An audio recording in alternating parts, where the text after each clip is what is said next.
बिस्मिल्लाहिर्रहमानिर्रहीम। शुरू अल्लाह के नाम से जो बड़ा मेहरबान निहायत रहम करने वाला है। मोदी जी, मुबारक हो तुम्हें तुम्हारी हुक्मरानी, मुबारक हो तुम्हें तुम्हारी हुक्मरानी। मुखालफत भी हम नहीं करते, लेकिन किसानों पर अगर आँच आई तो तुम रहोगे ना हम रहेंगे। मुझे बड़ी अफसोस के साथ यह बात कहनी पड़ रही है, क्योंकि मैं बहुत मायूस हूँ, अंदर से मायूस हूँ कि हमारे किसान भाई आज परेशान हैं। क्योंकि मैं भी एक किसान का बेटा हूँ, मैं भी एक किसान का बेटा हूँ। जब किसानों के हालात को देखते हैं तो इतनी परेशानी, इतनी मुश्किलें कैसे किसान बर्दाश्त करते हैं। वो खेतों पर जाकर फावड़ा चलाकर पता नहीं कैसी कैसी मशक्क़तें उठाते हैं, ठंडियों में, सर्दियों में, गर्मियों में, ऐसी ऐसी मशक्क़त। मैं खुद इस बार लॉकडाउन में घर में फंस गया था, तो मैं परेशानियों को देखकर, मुश्किलात को देखकर मुझे रोना आ गया था, मुझे आंसू आ गए थे आंख से कि ये लोग कैसे करते हैं इतनी परेशानियां वाला काम, इतनी मशक्क़त होती है इस काम में, लेकिन फिर भी ये लोग कर रहे हैं और हिंदुस्तान का क्या, पूरे देश का पेट पाल रहे हैं। ये किसान जो काम कर रहे हैं, अनाज उगा रहे हैं, इनसे सारे हिंदुस्तानी अपना पेट पाल रहे हैं, खा पी रहे हैं। लेकिन फिर भी कुछ लोग ऐसे होते हैं जो उनके विरोध में भी खड़े होते हैं।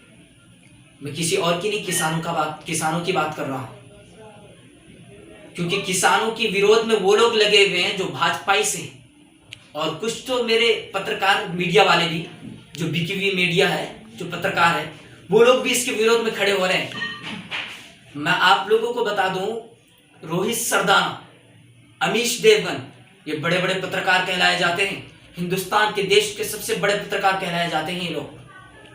अब ये 2-3 पत्रकार और हैं, इनका नाम लेना नहीं चाहता, लेकिन ये पत्रकार हैं, बड़े बड़े पत्रकार कहलाए जाते हैं। लेकिन इन्होंने जब 26 जनवरी के दिन जब इनको भगाया गया, जब किसानों को वहां से दिल्ली से भगाया गया, तो उस वक्त थोड़ी सी भीड़ कम हो गई थी। सारे किसान नहीं गए थे, बल्कि थोड़े बहुत चले गए थे।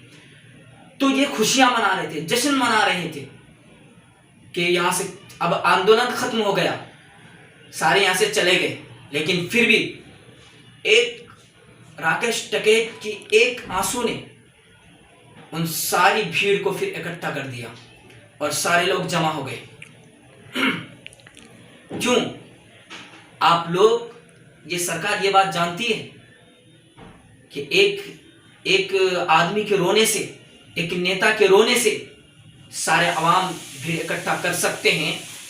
तो अगर आप इनके विरोध में कानून बना रहे हैं, अरे भाई, आपको समझ में आ जाना चाहिए कि अवाम अब जाग चुकी है, अवाम अब जाग चुकी है, ये कुछ भी कर सकती है। इनकी आवाज बहुत बुलंद है, बहुत ऊंचाई तक इनकी आवाज पहुंचती है। ये संवैधानिक तरीके पर अपना काम करते हैं। आप जैसे नहीं, आप तो पता नहीं कानून का कितने उल्लंघन करते हैं। भाजपाई सरकार, पता नहीं, जब से आपकी सरकार आई है, हिंदुस्तान के अंदर कोई भी ऐसा बंदा नहीं है जो बिल्कुल आराम से जी रहा है। हाँ, वही जी रहा है जो आपका समर्थन में है, जो आपको सपोर्ट कर रहे हैं, जो आपके अंदर गुमराह हो रहे हैं ना, वही चैन सुकून से रह रहे हैं। नहीं तो बाकी जो अवाम है, जो बेचारे हम जैसे हैं, हम लोग परेशान हाल है। ये काला कानून वापिस लीजिए। मैं आपसे कितनी बार दरखास्त कर चुका हूं कि आपको ये काला कानून वापिस लेना पड़ेगा, आपको लेना ही पड़ेगा, क्योंकि किसान, हिंदुस्तान के क्या, पूरे देश के किसान जाग चुके हैं, पूरे देश के किसान जाग चुके हैं और ये अपना हक वापस लेकर रहेंगे। आपको इनके सामने झुकना पड़ेगा, क्योंकि आपके ये गुंडाराज जो चला रहे हैं आप, ये गुंडाराज अब चलने वाला नहीं। अब इसकी कहानी खत्म होने को आई है, इसकी कहानी एंड होने को आई है। अब आपको चाहिए कि आप भी ये काला कानून वापस ले लें और किसानों के हक में फैसला सुना दें। आप 11 मरतबा बैठक कर चुके हैं, लेकिन फिर भी आपको ये बात समझ में क्यों नहीं आ रही है? आप किसानों से क्या चाहते हैं? इनको परेशान करके आपको क्या मिलेगा? अरे भाई, इनके हक में फैसला कर दीजिए ना। क्यों? आपके मालिक का हाथ आपके ऊपर है, इसलिए क्या अडानी अंबानी आपको हुक्म